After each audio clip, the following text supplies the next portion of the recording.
csak a tanulók szervezhetnek tanulókat, és ha valaki szervez tanulókat, ugye mivel a képzéseink csak részben díjmentesek, most nyilvánvaló hogy egy regisztrált az a díjmentes képzéseket igénybe tudja venni, de mivel díjmentes, ha csak egy regisztráltat hozol, azután neked nem lesz jutalékod, nyilvánvaló. Vannak fizetős képzéseink, a coach képzések jellemzően, ezek a fizetős képzések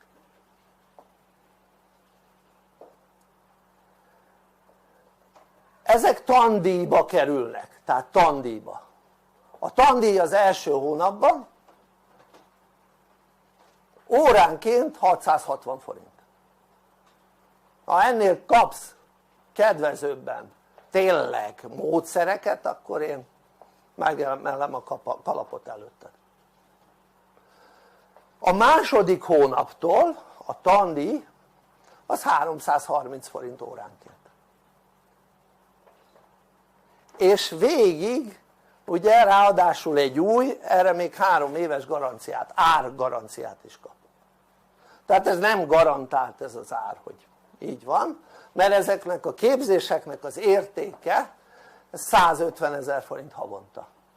Mennyi coach képzést adunk, tehát mennyi képzést nyújtok havonta, tehát mennyi képzést, nem coach képzést, képzést nyújtok havonta, 30 órát. Tehát 30 órát. Tehát ha megnézed, a képzéseink értéke óránként 5000 forint. Oké? Ehhez képest ugye az első hónap 660, a második hónaptól 330 forint.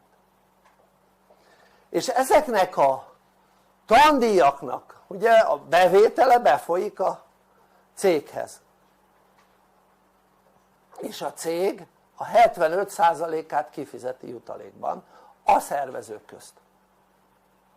Tehát akik hozzájárultak valamilyen formában ahhoz, hogy az a tanuló lehessen, az részesedik annak a jutalékából, és ez minimum 32%, és fölmehet 75%-ra, de 75% ki van mindenféleképpen fizetve jelenleg. Oké?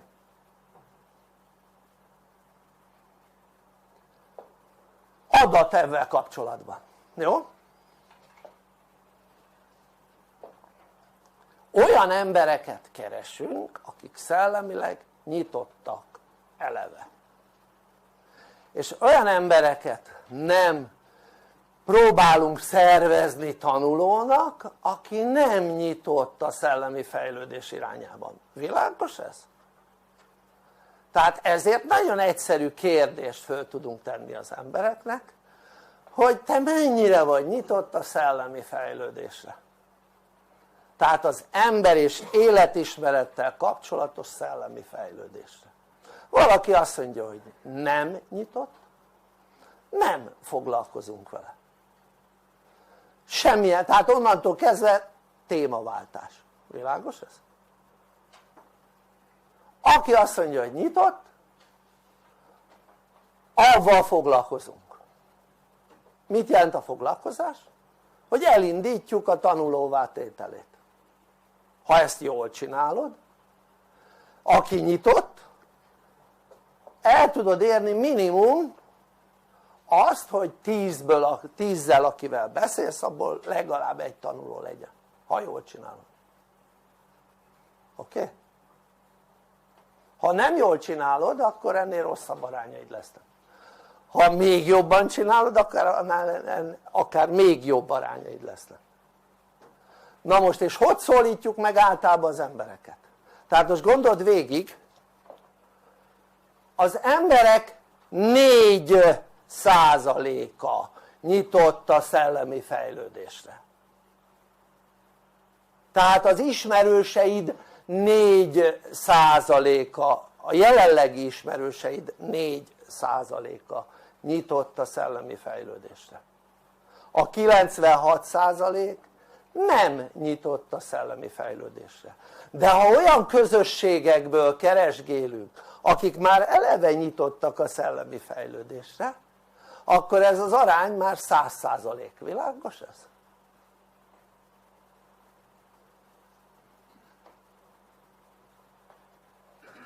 És ha olyan emberekkel kommunikálsz, akik eleve tudható, hogy nyitott, mert olyan közösségben van már benne, akkor ugye sokkal rögtön megnő az esélyed, hogy tanulód lesz. És most gondold végig, kérem a mobilom, köszönöm szépen, van neked egy mobilod, a mobilon tökéletesen mindent meg lehet csinálni ahhoz, hogy szervezni tudjál egy okos telefonnal, nem egy butával, amin csak billentyűk vannak, egy olyannal, ami okos telefon. Nem kell hozzá számítógép, érted? Ezzel teljes egészében a okos mobiltelefonoddal meg tudod csinálni a szervezést. És azért érdemes mobiltelefonnal szervezni, mert a mobiltelefon mindenkinél ott van, nálad is. A számítógépet meg nem hurcolászod mindig magaddal, és a számítógéphez oda kell ülnöd. Világos ez? A mobiltelefonodhoz nem kell odaülni, mert bármikor meg tudod akár csinálni azt, hogy válaszolsz valakinek, vagy kérdezel valakitől, rábeszélsz, és beállítod egy gombnyomással, hogy most szóban szeretnéd elküldeni azt az üzenetet, vagy írásban, amit rábeszéltél. És ez azt jelenti, hogy akár bármi mellett, éppen cigaretta szünetben tudsz válaszolni. Érted? Na most a számítógépet mivel nem viszed magaddal, azzal nem tudod ezt megcsinálni. A számítógépet meg kell tanulni használni, és a számítógéphez oda kell ülni. A mobiltelefonhoz nem kell odaülni, mert ott van a ridikülödben vagy a zsebedben férfiként. Oké? És tudod bármikor a kommunikációt folytatni az illetővel. Bármikor tudsz megosztani embereknek dolgokat mobiltelefonnal. És az azt jelenti, hogy sokkal több időt a holt időben rá tudsz szánni, mint ha odaülnél a számítógéphez célzottan. Világos ez? Nem értem, hogy mi ezzel a gond. Használjátok a technikát, azért van, hogy használjátok, nem azért, hogy felvágjál vele, hogy hú, neked milyen telefonod van. Oké? Jó, tehát lényeg az, hogy nyugodtan lehet így szervezni embereket. És van akik a szervezés révén ugye hoznak tanulókat, és a tanulóik is hoznak tanulókat, és a tanulóinak is a tanulói is hoznak tanulókat, és abból ő mind részesedik, és ezáltal olyan jövedelmet keresnek azok, akik szervezéssel komolyabban foglalkoznak, amiről te csak civilben álmodozol. Oké? Maradjunk ennyibe. De természetesen ennek feltételei vannak. Az a feltétele, hogy használd okosan a szervezést itt belül a fejedbe, és használd a technikát. Sokkal könnyebb szervezni okostelefonnal, mint bárhogy az életünkben, ahogy szerveztünk, én szervezéssel foglalkozom 91 óta, emberek szervezésével, és 91 óta folyamatosan foglalkoztam szervezéssel, és ennél könnyebb szervezés mint az okostelefonnal nem létezik, nem találkoztam vele még, oké?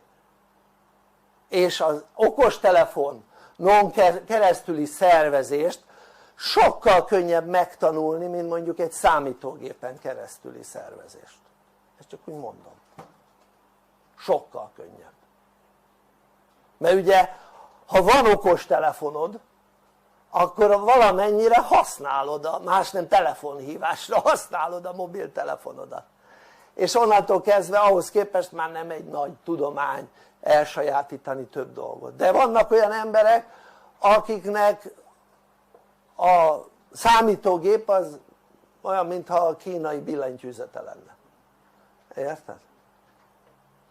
Pedig magyar billentyűzet Magyarországon a számítógép billentyűzete.